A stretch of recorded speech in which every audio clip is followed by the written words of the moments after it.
together, I will be able to get this mask off. Just may take a little bit of effort. Alrighty. Good afternoon. We have a few important updates on COVID, but before we do that, I want to announce that Cami Feek will be our new Employment Security Department Commissioner. Cami has been the interim director since February, and she's been excellent during this transition period, and I appreciate her stepping up to the plate. She's an obvious choice for this position. She's been working hard for 25 years in state government. Her experience is perfect for this position. I want to particularly commend her as a leader for standing up our paid family and medical leave policy in the state of Washington. She was hired as our first director of this program, and this was an amazingly successful launch of this program under her leadership.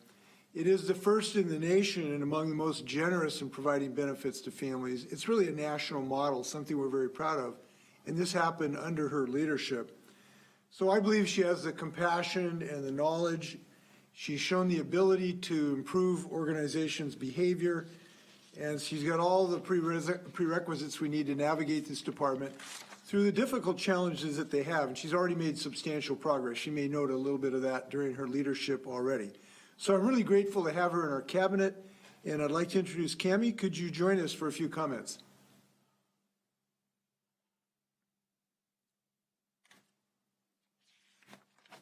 Absolutely. Thank you, Governor Inslee. I'm honored and humbled to really serve in this role at a time when our agency's services are most needed. I'm grateful for your confidence in me, as well as the bipartisan support I've experienced working with the legislature. Having dedicated my life to public service, I see this as a unique opportunity to lead an amazing team that's committed to making a positive impact and real progress for people and communities across Washington. There is no doubt that it's been a difficult time for all of us, and I go into this role with eyes wide open. ESD is a continuous learning organization, and I'm committed to applying all we've learned in this crisis to increase equitable access to our many services and improving the experience for our customers. I really look forward to taking the investment that you and the legislature made in ESD this past session and accelerating the progress we've made to date. There are significant expectations for us to do our best in this work, and I'm committed to delivering it in a steady and consistent way. Since my temporary appointment, as you noted, we've made progress. And although this isn't an exhaustive list, a few quick examples include successfully stopping an organized imposter fraud attack in early May. We prevented and didn't pay these criminals in their attempts to steal UI benefits. We've also made steady progress in increasing the number of claims issues that we clear each month. This, of course, means results in lower wait times for claimants. We've also redesigned our UI training program to more quickly train and support our new hires. This is really critical because, as you and I have talked, Governor, we're ramping up and we're increasing our staffing levels. I think over the past 14 months, people have grown to know ESD for unemployment insurance. And I don't need to tell you that we faced and continue to face the greatest unemployment crisis since the Great Depression. But ESD is much, much more than unemployment. The agency covers some of the most critical programs to help Washington workers and businesses at the toughest times. This includes reemployment services, the paid family medical leave program you talked about, and soon to be the new long-term care program. In addition to providing historic numbers of unemployment benefits and helping nearly 100,000 people access paid family and medical leave in just the first year of that program, we haven't lost sight of the reemployment work that we need to do, and that's central to our state's recovery.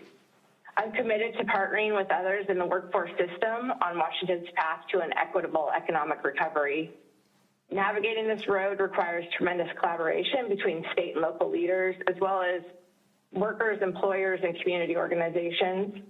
Collaboration it's really core to my leadership style. It's how I measure true success in the business of public service. And I really look forward to everybody bringing their diverse expertise and visionary thinking to this moment in time. And I am really excited to get to continue fostering this collaboration as we work towards recovery. I'd like to close with where I started, which is gratitude. I want to thank you again, Governor, for giving me this opportunity.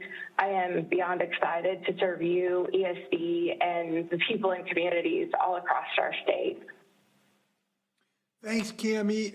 You noted the legislature, who are important in this, obviously, and we've had really good reviews of your performance the last several months from legislators. We look forward to continuing that relationship with our legislators who cared very deeply about these issues. I do want to compliment you, too, on your ability to ramp up our training program, because we want to ramp up our capacity, our scale of the organization to deal with these claims. And I think you're on a good track in that regard. With that, we would happy to entertain questions for Cammie before we move to the rest of the items here. If anyone has any questions for Cammie, fire away. First, we'll go to Austin Jenkins with Northwest News Network. Go ahead, Austin. Thank you, Governor and Commissioner, the newly appointed Commissioner. I do have a question about the paid family leave program. I am hearing that there are tremendous delays with that program in getting the payments out to people, and I'm wondering what's being done to address that. The latest I heard from somebody was that they were told it would take 45 days from the last, the incorrect payment they received to get back payments, and it's been more than 45 days, heard nothing back from the agency, no payments deposited. And this person said that their child will be more than half a year old by the time they potentially get paid here. Cammie, do you want to address that? And, we strive to deliver those benefits just as quickly as possible. I think you mentioned the birth of the child, but whether it's family leave or medical leave, we want to make sure that people have the time to care for their families. So I'll follow up on that and see where we are. If that's the case, we'll absolutely do everything we can to get that in the time frames that we've committed to. But I would say, that program has worked really hard to deliver just as quickly as possible. So I'll follow up on that, Austin. Thank you for the question. If you can get those people's names to the department, Austin, I know they'll be taking a look at that. I will say, too, if you ask anybody in the United States who's got the best paid family leave, they're going to tell you Washington State for a whole bunch of reasons, and we're very proud of that. But if there's one case we can improve on, we'd certainly like to do it. Next, we'll go to Jerry Cornfield with the Everett Herald. Go ahead,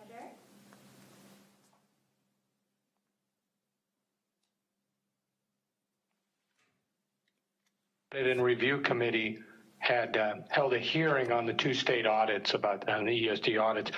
At the time, the agency was represented by the Public Affairs Director, and members of the committee of both parties were a little dismayed that yourself or a member of the management didn't show up and felt they were given a dog and pony show, and they would like to know if anyone's going to be held responsible with what's transpired on the benefit payments. Can you explain why you didn't take part, and do you have intentions to hold anyone responsible based on what you've seen for the last 15 months?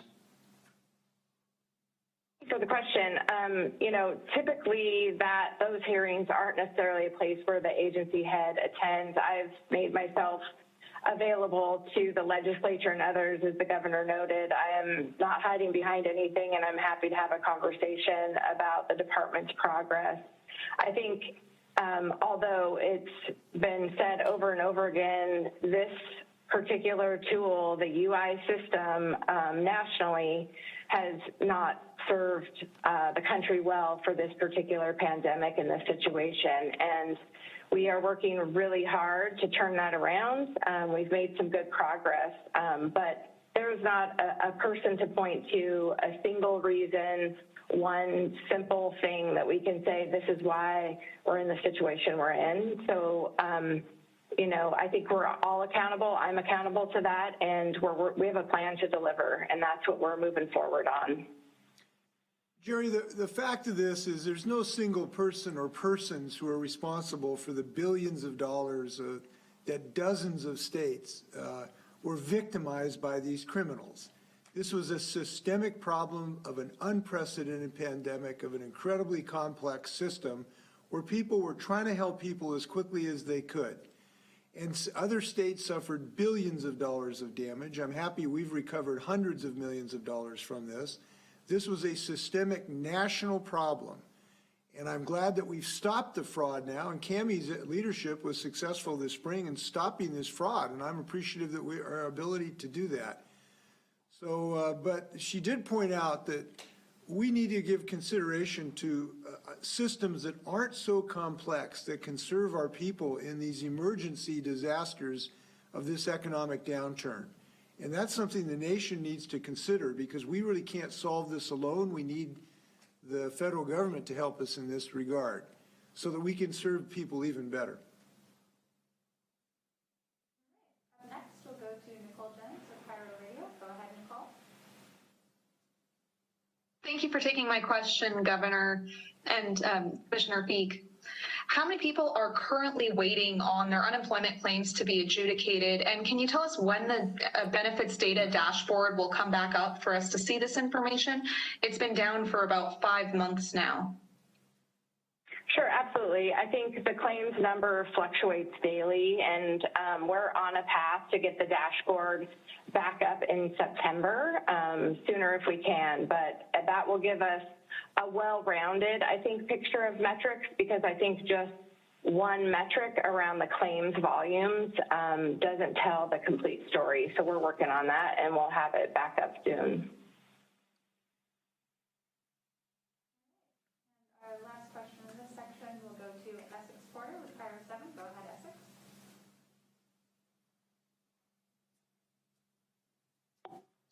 I've spoken today with a woman who says that she had to put aside some of her own meals so that she could feed her cats while she waited 17 weeks for unemployment benefits. What will you do to ensure that that never happens again to anybody in our state? Cammie, you want to talk about some of the improvements you've already made and what you intend to make? Sure, absolutely. And I would also say, Essex, please, if you hear any of those stories, send them to us immediately. We are doing everything we can in our plan, and the way that we approach this is to serve those that have been the longest waiting. And so those are the people that we are trying to reach the most. And it is a complicated system, but we have a three-part strategy. The first is we are hiring up. We are hiring a bunch of people in both intake and adjudication, which are the key area, bringing hundreds of people on board. And that is really the scaling that we need to do on the resourcing side. We're also looking at how we improve technology. If not today, soon we'll have a contract for a technology that will greatly improve our ability for people to not just chat with us, but also through our phone system get updates and status on their claims. And then the third part of that is the customer experience and looking at how we bring in better experiences on the front end. And we've done a lot in that area, but we are talking directly to our customers to find out how to best serve those and to remove barriers that I'm sure are consistent with what the person that you met with and talked with is, Essex. And so the main thing is right now we are super focused on recruiting, retaining, and staffing up a much larger team to really bring that backlog down and serve the people that have been waiting.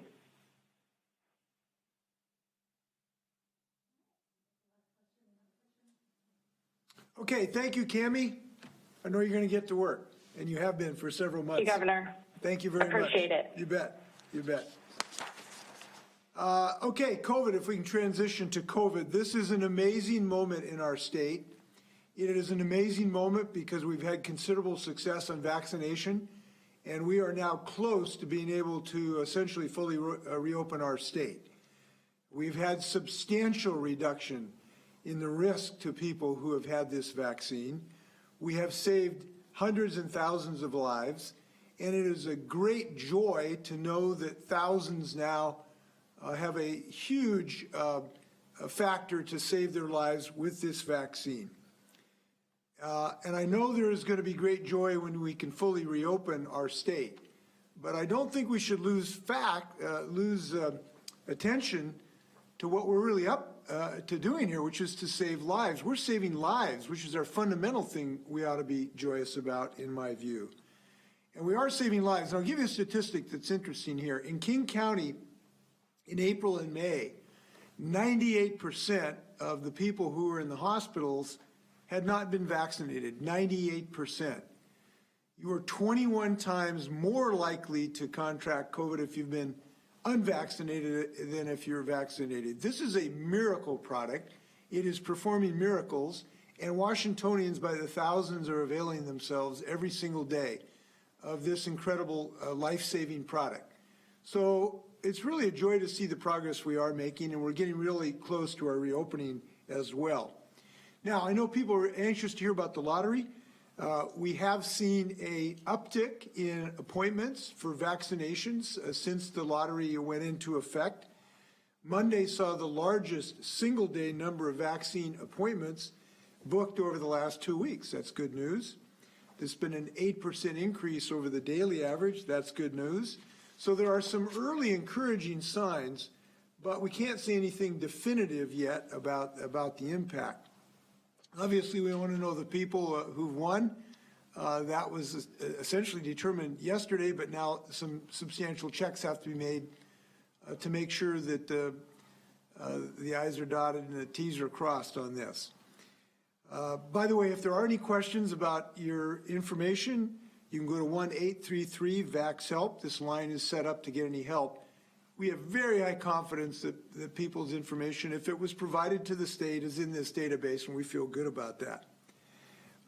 So that information will be forthcoming. By the way, there are some questions. To date, the people who receive their vaccinations through the Department of Defense or the Veterans Administration are not yet in the state's database because it has not been provided by the federal government. But we will provide incentives on the nature of those for other folks. We will provide an incentive program so that the Department of Defense folks and the veterans are in some incentive program. We are still figuring out the exact dimensions of that.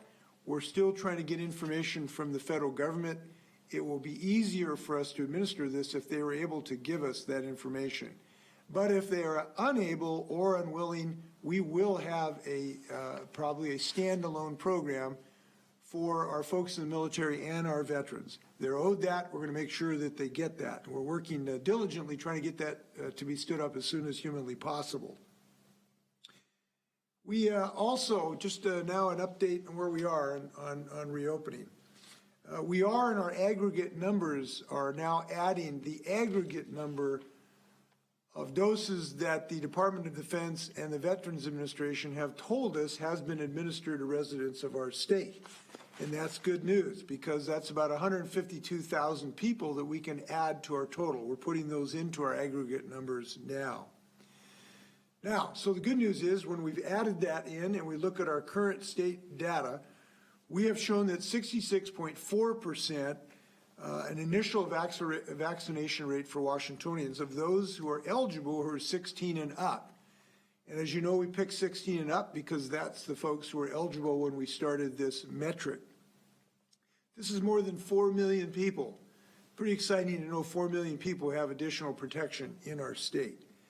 And we're making great progress, as I said, continuing on that upward climb. So we're encouraged by the progress we've made to be able to hit our 70% goal. We'd love to do that before June 30th. We don't know if that's possible or not, but if we do hit those numbers, we're going to reopen our state essentially immediately. So if you're thinking about this, there's a lot of good reasons to get this vaccine right now. You can help us reopen up earlier, and you'll be part of this pool, and that pool's not going to last forever. Don't let those folks get in line ahead of you to potentially win this lottery. You got a place in line. Make sure you take it now in the next couple of weeks. So either way, we will be reopening our state quite soon, one way or another. And I want to encourage people to get vaccinated to help us in that degree. Also, some good news. Seattle has fully vaccinated 70% of residents 12 years in age and older. Seattle is now the most vaccinated large city in the United States. Congratulations to Seattle. We want everybody to get to that level, and we'll save a lot of lives in the state of Washington. Congratulations to Mayor Durkin for her leadership and many other leaders in Seattle who've done everything they can to make this accessible throughout their city. They've been very creative getting to folks who might not normally have good access to health care. Today, we hope to answer any questions about the COVID mitigation efforts as well. We've been working on COVID mitigation guidance for when we lift our restrictions. And here's the scoop. Industries may return to usual operations by June 30th or earlier if we hit this 70%. With one caveat, current applicable mask guidance will still be required. There will also be some continuing capacity restrictions for very large indoor event venues. And there will be certain COVID mitigation measures going on in schools and universities with their own decisions. This is the way this will work. Large indoor venues that can accommodate 10,000 people or more will be limited to 75% capacity after we lift most of these COVID restrictions. We will not require physical distancing, but attendees will have to follow the masking guidance. Obviously, this is a basic principle of public health to try to prevent large COVID events. We don't want to see large events spreading this disease, and we still have risks because these variants are still out there. As you know, one variant is increasing in our state that we have to be aware of. So this is an ongoing protection that we will continue. However, if all of the attendees are fully vaccinated, other smaller venues can fill to full capacity right now. We also expect the current masking guidance to remain in effect, as well as our travel guidance that largely mirror CDC recommendations. Lastly, I'd like to reflect on some of the progress we've made. This is an incredible time. Vaccinations are now widely available. They are free. More than 2/3 of our people in our state have initiated their vaccinations. And the public's confidence in this miracle has grown every day. And the reason that confidence has grown is because of the facts that people are observing. It's understandable that some people who've wanted to hold back for a while to see how this has unfolded. But what they have seen is unbridled success. Hundreds of millions of people now have this vaccine with essentially little or no untoward effect. 98% of the people who are in the hospitals today are people who have not been vaccinated. This has been shown to be free. And so those facts, as they have enrolled, are now increasing the people who want to get vaccinated. It's a good thing. And that hesitancy now is being reduced. Soon we'll be able to get back to essentially normal operations. We should be very proud of what we've accomplished in the state of Washington. We've saved thousands of lives, and now we're on the verge, on the cusp, on the doorstep of getting back to full operations. It's a good day in the state of Washington.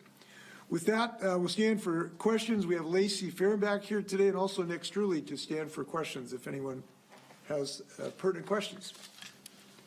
You may fire when ready, Gridley. First, we'll go to Drew Mickelson with King 5. Go ahead, Drew. Good afternoon, Governor. You said you think there's been an uptick thanks to the lottery, but some 2 million people still remain unvaccinated. Is the lottery and the use of those funds the best way to get at those folks? And is there another incentive plan being worked on by your office and health officials? It's certainly a good way. This has shown to be effective in other states where there's been fairly significant provable uptake. It's too early really to say now. I've indicated there's some promising news in the last 48 hours that I told you about of having higher numbers the last couple of days and higher new appointments coming in. So there's some early good news. But look, this is not the only game in town. We have a very extensive public campaign to share scientific information with the public. By the way, I almost forgot this. Something else we ought to be proud of. The public information campaign to share this information just won an Emmy for the folks who produced it in the state of Washington. And it's kind of nice to know we've led the nation in so many ways, including a way to share information in something like 54 languages for people in a scientifically credible way that is giving people increasing confidence. That's very important. So there's a lot of things that are important, not just this lottery. As far as the incentives, the incentive program will continue with hundreds of prizes, as you know, in multiple ways, including with private enterprise. And we'll continue to look for ways to make this easier for people to make this decision and fundamentally share the good news for them about the science behind this, about how effective this. Look, when you've had hundreds of millions of people get this vaccine, maybe there was a reason to hang back, but at this point, there's no need to. You've had hundreds of millions of people whose lives are being saved with no untoward, significant problems of any long-term nature. It's time for everybody to get vaccinated. Up next, we'll go to Jessamine McIntyre with Q13. Go ahead, Jessamine. Thank you very much for taking my question. According to the CDC, there are millions of doses of the Johnson & Johnson vaccine that are in danger of expiring. For instance, in Ohio, there's over 200,000 that are set to expire on June 23rd. Is that a problem for the state of Washington? How much Johnson & Johnson is currently in the state, and how much is set to expire at a soon date? Lacy, do you want to talk about that? I have something to add, but why don't you take it right now?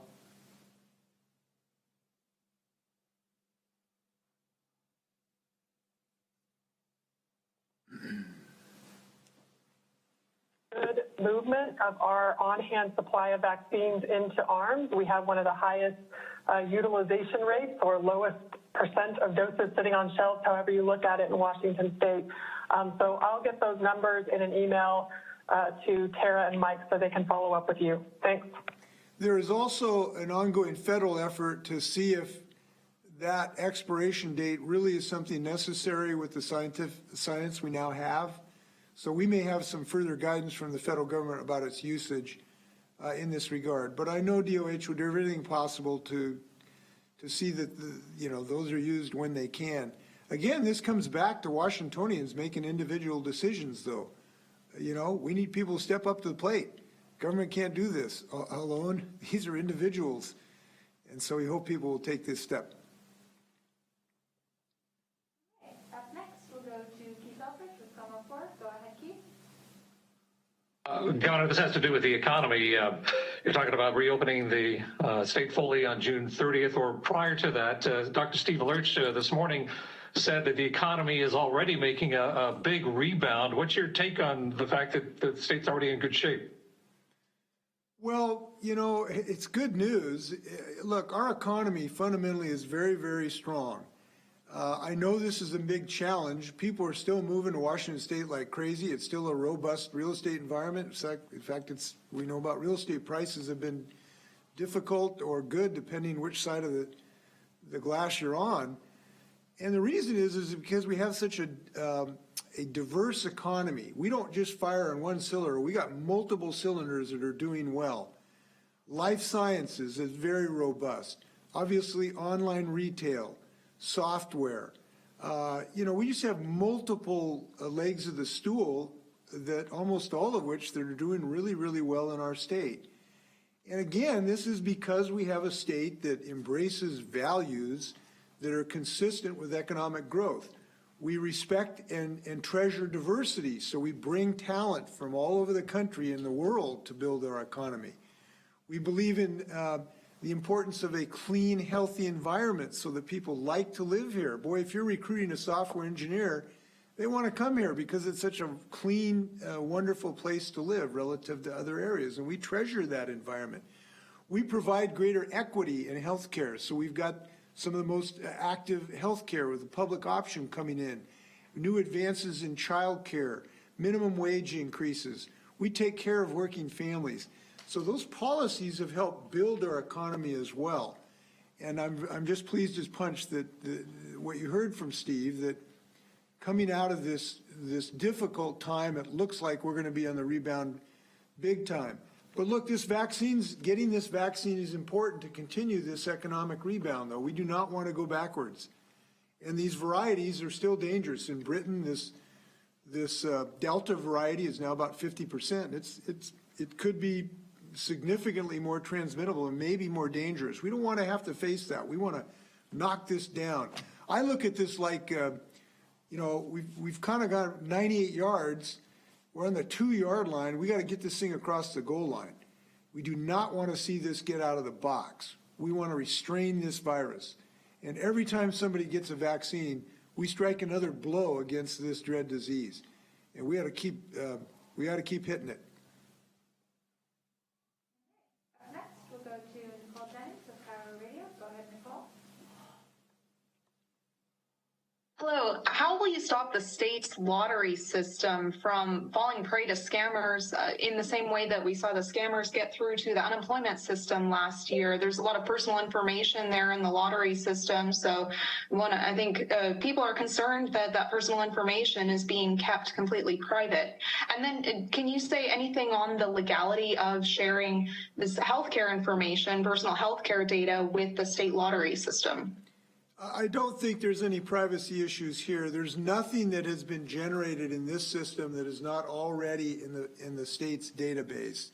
So there's no additional privacy intrusions. As far as fraud, that is one of the things going on right now, is that people who have been selected are being notified, and they're being checked to make sure they are who they say they are, and make sure they got the vaccine when they said they got it. And we will have a way to check on those winners, and that's what's going on right now. I don't believe there's a significant risk of that. There's no comparison in this situation. Just wanted to remind people that the Department of Health is assigning randomly generated numbers to people that are vaccinated and held in our information system. And then we give those random numbers to lottery, and that's how the drawing happens. So by getting vaccinated in Washington State, you become eligible. We're not sending over to lottery all of your information. We're only sending lottery those random numbers. And then when numbers are drawn, we at DOH match them to the person who is the winner. And so that is to protect against both fraud and to protect your health information. Thanks, Lacy. Just wanted to add one last little bit, building on Lacy's remarks, that when a cash prize winner is selected, and this is standard lottery practice, that once a cash prize winner is selected, they actually show up in person at a lottery office in their local area to fill out a bunch of the paperwork, verify that they're a Washington State resident, and go through other additional fraud checks. So the system really has wraparound protections that are really all built into the lottery system from the very beginning. And if we'd followed the same things during the pandemic, nobody would have got their unemployment checks for 4 years. That's the difference. We couldn't do those things. We needed to help people, and we did. Next, we'll go to Jerry Cornfield with the Everett Herald. Go ahead, Jerry.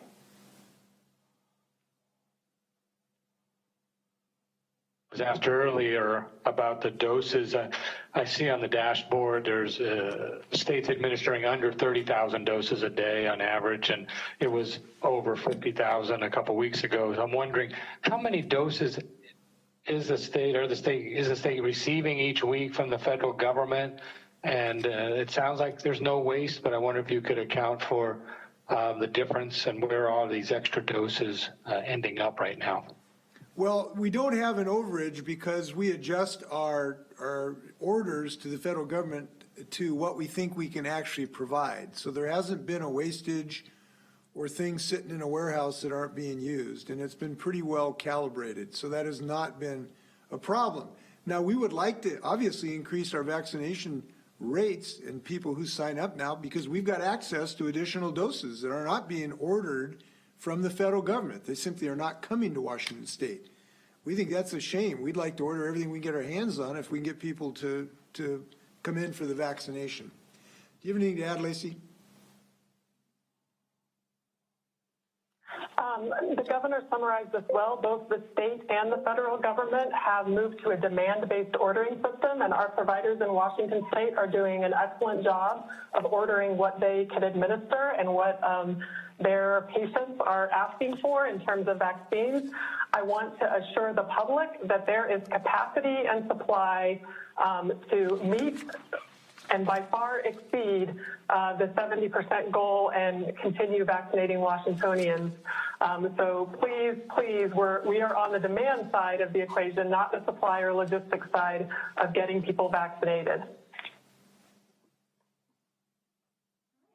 We've got time for 2 more questions. Up next, we'll go to Austin Jenkins with Northwest News Network. Go ahead, Austin.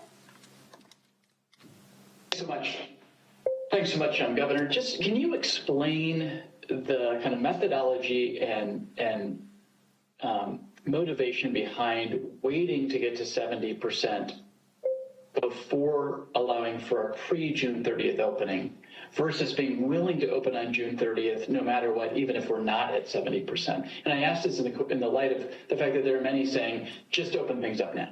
Well, we are going to open up on June 30th, even if we are not at the 70%. So I'm sorry if that word didn't get to you, but we've tried to make this abundantly clear. We will open up on June 30th or before that if we hit 70% before that. We think these are reasonable decisions. They're reasonable for 10,000 different reasons where we have evaluated the risk that we now have, the rate of vaccination, the presence of variants. Every week or every day we look at the statistics and metrics on this subject, and what we see is that the vaccination rate appears to be restraining the virus so that we continue to have declining numbers of infections that are occurring on a daily basis. That's very pleasing. That has now continued for a few weeks. We also have continuing declining in hospitalization. That is extremely pleasing. Same situation. And so those trends, we believe, give us confidence that we can reopen, reduce our non-pharmaceutical interventions. So it's a collection of all that data and our best assessment of the status of the virus. But we thought if we reach 70% earlier than that, it makes sense to move forward earlier, and that's the rationale behind our decision. Okay, we've got time for one last question. We'll go to Christine Pyle, Team 5. Go ahead, Christine. Hi, Governor. Going a little bit more on the city of Seattle reaching that very impressive 70% threshold of vaccinated, do you have any thoughts or guidance for other counties throughout the state to catch up to that very impressive milestone of more than 70%?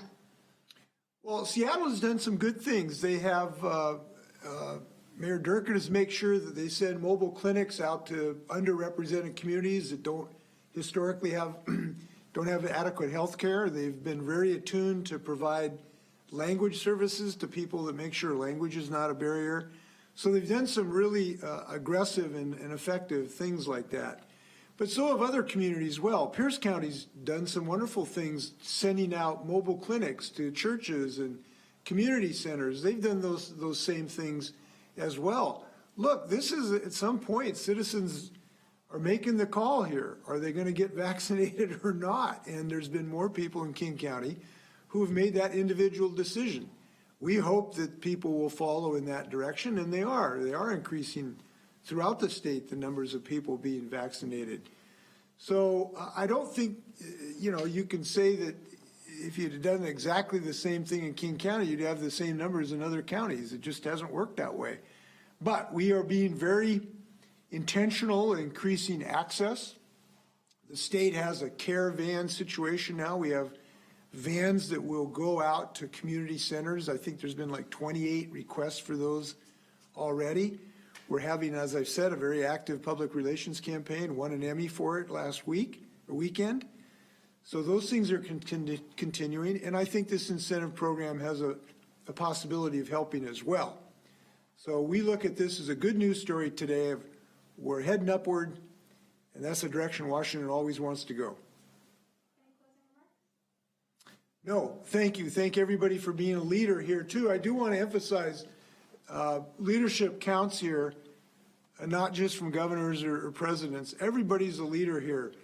Anybody who's a cousin or an uncle or a nephew or a father or a grandfather or grandmother, we can all be leaders here. And I hope you can be a leader for the people you love.